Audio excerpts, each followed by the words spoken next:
Hello and welcome to Awaz the Voice. I am Yasmin Khan and today I am at IIM Srinagar. अब देखिए, जम्मू कश्मीर की अगर हम बात करें आजकल फिलहाल इस महीने में जम्मू कश्मीर जो है नेशनल हेडलाइंस में बना हुआ है। वजह यह है कि जम्मू कश्मीर ने कंट्री को एक ऐसी ग्रोथ से नवाजा है जो जम्मू कश्मीर से ही स्टार्ट हुई और उसकी मिसाल अब पूरा हिंदुस्तान दे रहा है। मैं बात कर रही हूँ पर्पल रेवोल्यूशन की। अब आज इस इंटरव्यू में मेरे साथ वो शख्स मौजूद है जिन्होंने जम्मू कश्मीर को एक ऐसे लेवल पे लाया है कि इसकी मिसाल अब मुल्क भर में दी जा रही है। मेरे साथ है आईआईएम के डायरेक्टर डॉक्टर जबीर अहमद साहब। Thank you so much sir for your time.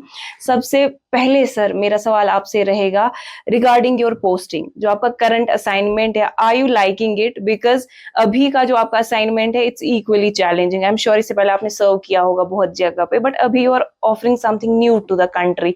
So how is the feeling like? आपका बहुत बहुत शुक्रिया, आप यहाँ आए हमारे साथ बात करने के लिए।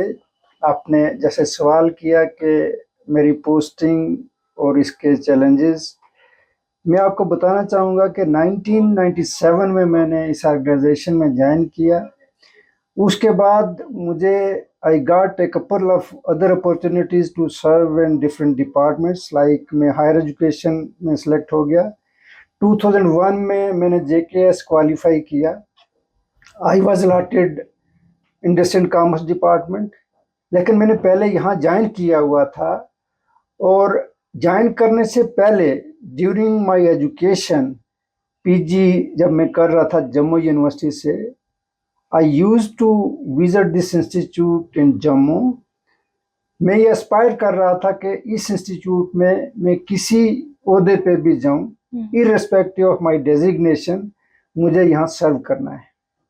अल्लाह का लाख लाख शुक्र कि मुझे अपॉर्चुनिटी मिली। थ्रू 27 ईयर्स मैं यहाँ डिफरेंट कैपेसिटी में मैंने सर्व किया। लेटली डायरेक्टर बनने से पहले मैं चीफ साइंटिस्ट था, इस ब्रांच का हेड भी था। और मैंने देखा इंस्टीट्यूट को अंदर से देखा और मैंने ये स्टडी किया कि ये इंस्टीट्यूशन जो नेशनल लेवल का इंस्टीट्यूशन है हमारे इस रीजन में, और जो कोर कंपिटेंस हैं इसकी, beside core R&D activities, like हम साइंटिफिक इंस्टीट्यूशन है, हमारा पहला मैंडेट है कि साइंस और पर्टिकुलरली ड्रग डिस्कवरी में हम क्या कर सकें, हमारे डिफरेंट प्रोग्राम्स हैं।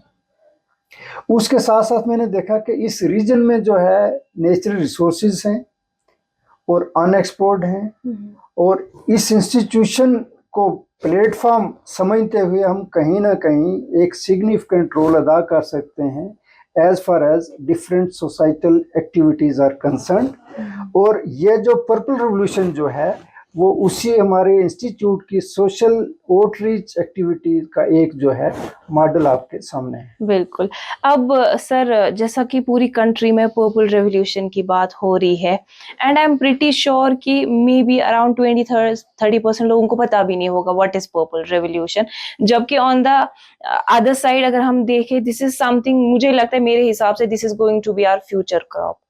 तो थोड़ा बहुत इसके बारे में बताएं, how did it start? Because ये कश्मीर से ही इसका ओरिजिन अभी स्टार्ट हुआ है इन द कंट्री।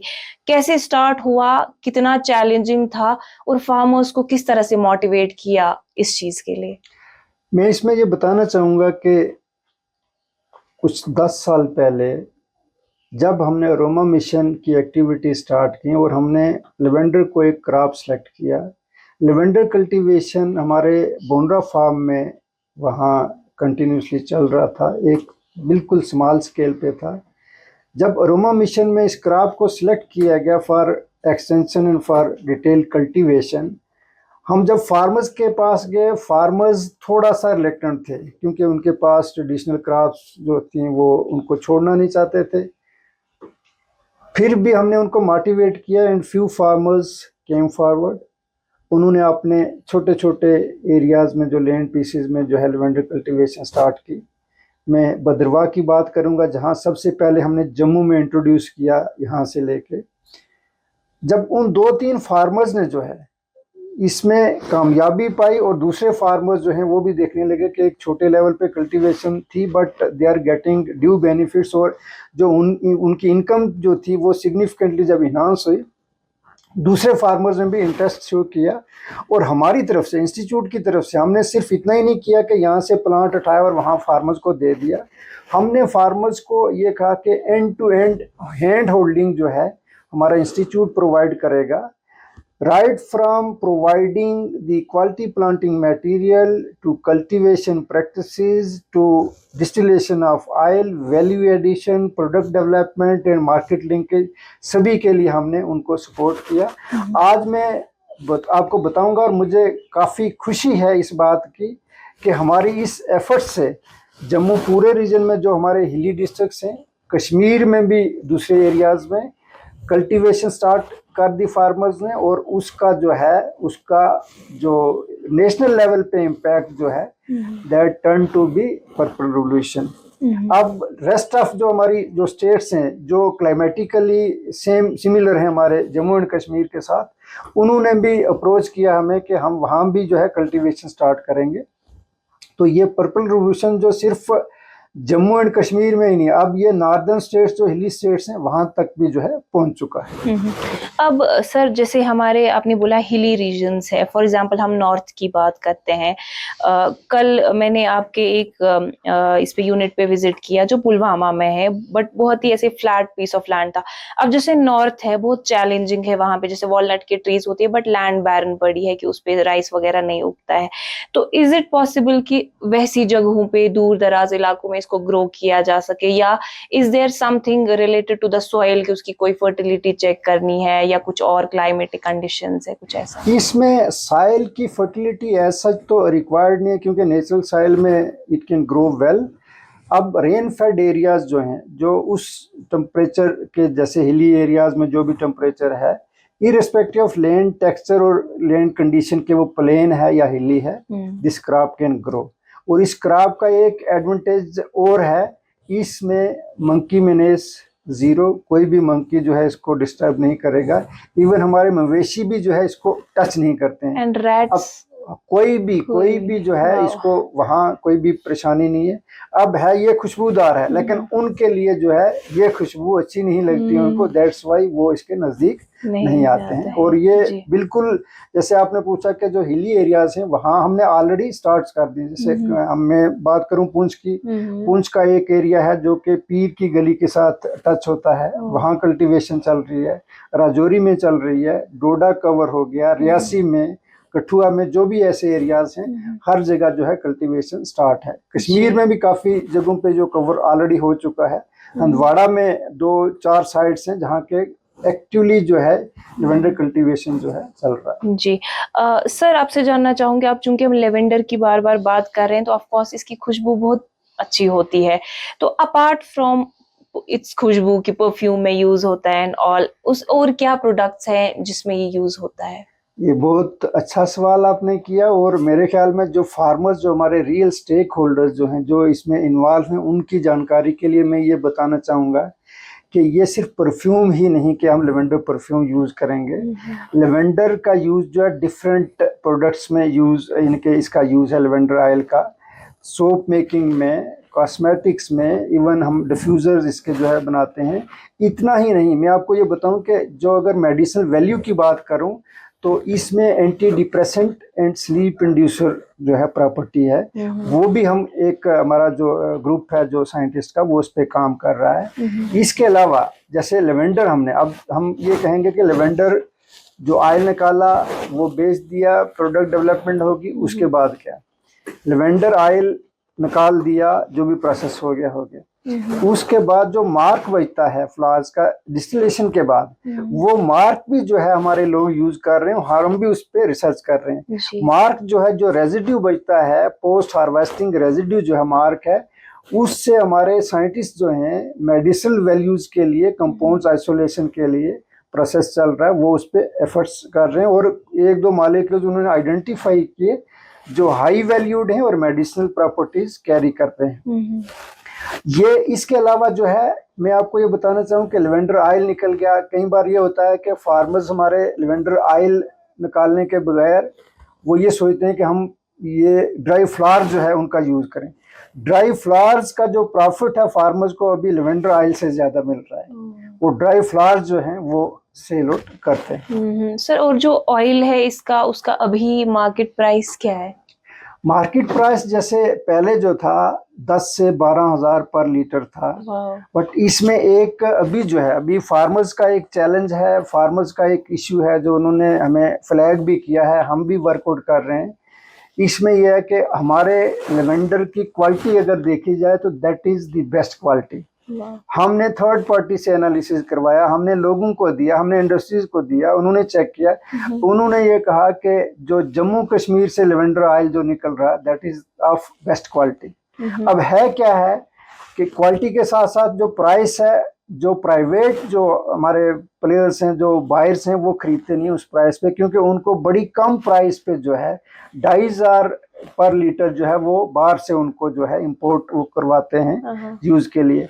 अब इसमें हमारा ये है कि अगर गवर्नमेंट लेवल पे एक पॉलिसी बनाई जाए फार्मर्स के इस इशू को मद्देनजर रखते हुए और एक मिनिमम प्राइस फिक्स की जाए, तो आई थिंक जो हमारे फार्मर्स के जो इश्यूज हैं वो कल्टीवेट करते हैं। अल्टीमेटली उनका तो ये फोकस है कि they should get full benefit, economic benefit होना चाहिए। तो अगर गवर्नमेंट साइड से अगर कोई इंटरवेंशन हो तो डेफिनेटली 10 से 12 हज़ार अगर ना भी मिल पाए लेकिन एटलीस्ट उनको प्रॉफिटेबल प्राइस मिल पाए। तो अभी लाइक जितना मुझे इन्फॉर्मेशन अब लेवेंडर के बारे में मिली, मेरे हिसाब से this is a magical crop, because like waste product से भी कुछ ना कुछ बन ही रहा है। बट देन एक और बाई प्रोडक्ट है लेवेंडर हनी, थोड़ा बहुत उसके बारे में बताएं। हाँ, अभी जैसे हम फील्ड में भी थे और हमने देखा कि हनी बीज जो हैं वो आके नेक्टर जो है कलेक्ट कर रही हैं, तो हमारे जिस अरोमा मिशन में जो है हमने लेवेंडर कल्टीवेशन स्टार्ट किया। हमारा एक और मिशन है फ्लोरिकल्चर मिशन, उसमें हमने क्या किया कि एपीकल्चर को भी इंटीग्रेट किया। और एपीकल्चर में यह है कि हम फार्मर्स को जो एपीकल्चर के साथ लिंक्ड हैं जो फार्मर्स, उनको हम सपोर्ट कर रहे हैं, उनको हम बॉक्सेस देंगे, उनको हम जगह भी देंगे ताकि वो लेवेंडर हनी जो है वो कलेक्ट कर पाएँ। और आई थिंक हमने इसमें एक फर्स्ट फेज़ में तो हमने कुछ कलेक्ट किया भी है, उसकी क्वालिटी कंट्रोल भी की, उसका हमने स्टडी भी किया और कुछ पैरामीटर्स बाकी हैं। जब वो पैरामीटर्स कंप्लीट हो जाएंगे, हमारे साइंटिफिक पैरामीटर्स जो हैं स्टैंडर्डाइजेशन के, या हम देखेंगे कि लेवेंडर हनी जो हमने प्रूफ ऑफ कंसेप्ट जो देना है, तो आई थिंक वो कंप्लीट होने के बाद we will be first to just show the lavender honey from this region. Wow. Sir, एक आखिर में मेरा सवाल रहेगा आपसे कि like you being the director and like this project is more like a baby for you, इतना closely आप मॉनिटर कर रहे हैं, सो इन नेक्स्ट 5 years क्या लगता है what would be the state of this purple revolution जिसके बारे में हम बात कर रहे हैं? Do you think there is any scope कि शायद इंडिया इसका लेवेंडर का जो इंपोर्ट है वो बंद करेगा? इसमें मैं ये बताना चाहूँगा कि since it is only 1 year that I am acting as director और मैंने ये रिस्पॉन्सिबिलिटी ली, जो मेरे प्रीडिसेसर्स ने जो अरोमा मिशन में जो एक्टिविटीज़ जो स्टार्ट की, लेवेंडर कल्टीवेशन उनके टाइम स्टार्ट हुआ। मेरा ये फोकस है कि इस टोटल प्रोसेस को मैं नेक्स्ट लेवल जो है उस पर लेके जाऊँ। अभी जो मैं पर्सनली ये फील कर रहा हूँ, as far as cultivation is concern, हमारे फार्मर्स अवेयर हैं, वो इंटरेस्टेड भी हैं। एवरी डे हमें एक कार्नर से या दूसरे कार्नर से फार्मर्स की क्वायरीज आती है कि हमने लेवेंडर कल्टीवेशन स्टार्ट करना है, इसमें आप हेल्प क्या कर सकते हैं। अरोमा मिशन में जैसे मैंने पहले ही जिक्र किया कि एंड टू एंड सपोर्ट हम प्रोवाइड कर रहे हैं। कल्टीवेशन वो करेंगे, ऑयल भी होगा, वैल्यू एडिशन भी होगी, प्रोडक्ट्स भी। बट जो मैं देख रहा हूँ अगले 4-5 सालों में कि प्रोडक्ट का यूज़, प्रोडक्ट की मार्केट जब वो कैच हो जाएगी तो मेरे ख्याल में ये जो आज के हमारे फार्मर्स हैं, कल हमारे साथ कुछ फार्मर्स हैं जो इनिशियली ज्वाइन जिन्होंने किया, अभी वो स्टार्टअप्स बन गए, अभी वो हमारे साथ MOU साइन कर रहे हैं कि हमने प्रोडक्ट डेवलपमेंट के लिए आपके साथ MOU हमें करना, और उन्होंने किए। इसी तरीके से बाकी फार्मर्स जो हैं डेफिनेटली वो लेवेंडर कल्टीवेशन में हैं, लेकिन उनकी लेवेंडर कल्टीवेशन की एक्टिविटी है, उसके साथ वैल्यू, उसके साथ प्रॉफिट कितना अटैच है, क्योंकि life line generation to generation, if they will adopt this cultivation practices as to replace the traditional cropping system, उनको सपोर्ट जो है वो गवर्नमेंट की तरफ से होना ज़रूरी है। मैं ये सोचता हूँ कि अगर गवर्नमेंट लेवल पे, जैसे हमारे लोग लेवेंडर कल्टीवेशन के बाद अब प्रोडक्ट डेवलपमेंट में हैं, तो गवर्नमेंट लेवल पे एक तो लेवेंडर की प्राइस को लेके कुछ डिसीजन लिया जाए, दूसरा जो प्रोडक्ट्स वो बना रहे हैं फार्मर्स, एटलीस्ट उन प्रोडक्ट्स को मार्केट में लाने के लिए, मार्केट में यूज़ के लिए प्राइवेट जो इंडस्ट्री वाले हैं उनको कनेक्ट करने के लिए हम सब गवर्नमेंट के साथ, जैसे हम भी गवर्नमेंट ऑर्गेनाइजेशन हैं, यूटी गवर्नमेंट भी हमारे साथ मिलके, सेंट्रल गवर्नमेंट भी हमारे साथ मिलके, अगर हम उस लेवल पे आ जाएं कि हम इंपोर्ट सब्स्टिट्यूशन जो है उस लेवल तक पहुंच सकें, तो डेफिनेटली हमारा जैसे purple revolution all over India है, हम इंडिया में लेवेंडर ऑयल इसके प्रोडक्ट का यूज़ उसके लिए, और हमारे फार्मर्स जो हैं वो सेल्फ सफिशिएंट हो सकते हैं, इंपोर्ट को बंद कर सकते हैं। वो गवर्नमेंट लेवल पे पॉलिसी की रिक्वायरमेंट है। बिल्कुल, आई एम प्रीटी श्योर कि अगर एंथुसियाज्म और सपोर्ट सेम रहा तो शायद जीआई टैगिंग भी मिल जाएगी फ्यूचर में। हाँ बिल्कुल, ये जो हमारा अभी जो है, जो हमारा भद्रवाह का जो लेवेंडर कल्टीवेशन 1 डिस्ट्रिक्ट 1 प्रोडक्ट में जो है अपना लेवेंडर ऑयल जो है उसको लाया हुआ है, 1 डिस्ट्रिक्ट 1 प्रोडक्ट में है। जी, I am pretty much convinced कि I should opt for this in the future. Sir, जब हम कश्मीर की बात करते हैं, जब टूरिस्ट बाहर से यहाँ आते हैं तो वो केसर के फूल देखते हैं, बहुत फैसिनेट हो जाते हैं कि हमने जी केसर के फूल देखे। अब सिमिलरली लेवेंडर की जो खेती है दिखने में बहुत ब्यूटीफुल है। So do you think we have any chance of getting this on the tourism map? बिल्कुल, जिस तरीके से हम आज जो फुल ब्लूम जो लेवेंडर हम देख रहे हैं एवरीवेयर, फार्म्स में, फार्मर्स की फील्ड्स में, अलग अलग एरियाज़ में, और मैं ये देख रहा हूँ कि जो बाहर से टूरिस्ट आते हैं, पहले तो हमारे यानी कि Jammu and Kashmir is known for tourism, लेकिन लेवेंडर ने जो है उस कंपोनेंट में ऐड किया है, और लेवेंडर ने भद्रवाह डोडा को टूरिज़्म मैप पे लाया। अभी हमारे जितने भी टूरिस्ट हैं, हमने खुद ऑब्ज़र्व किया है कि जब वो बाकी जगहों पे जाते हैं वहाँ भी अभी जो है काफ़ी फ्लो है टूरिस्ट का। और इसके साथ ये बताऊँ मैं आपको कि इको टूरिज़्म को प्रमोट किया। अब फार्मर्स अपना अपना काम कल्टीवेशन के लिए कर रहे हैं, हमारे कुछ छोटे छोटे प्रोजेक्ट्स और स्टार्ट हो रहे हैं लेवेंडर को लेके। एक और इम्पॉर्टेंट प्रोजेक्ट जो हमने स्टार्ट किया है national highway authority of India के साथ, जब उन्होंने देखा कि लेवेंडर की कुछ अपनी जो जो वैल्यूज़ हैं, उसके साथ साथ जो ब्यूटिफिकेशन के लिए उन्होंने हमारे मिनिस्टर साहब को अप्रोच किया, रोड एंड ट्रांसपोर्ट मिनिस्टर साहब ने, कि क्यों ना हम नेशनल हाईवे को ब्यूटीफाई करें। और नेशनल हाईवे अथॉरिटी के साथ हमने एक प्रोजेक्ट जो लॉन्च किया है, अभी वो स्टार्ट हो गया और प्लांटेशन भी स्टार्ट हो गई है। इसमें यह है कि जो नेशनल हाईवे के जो भी स्ट्रेचेस हैं, जैसे बनिहाल से उस साइड हो गया कश्मीर की तरफ, और जम्मू की तरफ अगर रामबन बनिहाल, जो क्लाइमेटिकली वो रीजन जो उस टाइप का है, तो वहाँ भी हमने प्लांटेशन स्टार्ट किया है। और ये जो है एक तो ब्यूटीफाई करेगा नेशनल हाईवे को, दूसरा जो है टूरिज्म के लिए आई थिंक बेस्ट स्पॉट्स जो हैं वो होंगे। So it was nice speaking to you. Thank you so much, sir, for your time. Thank you.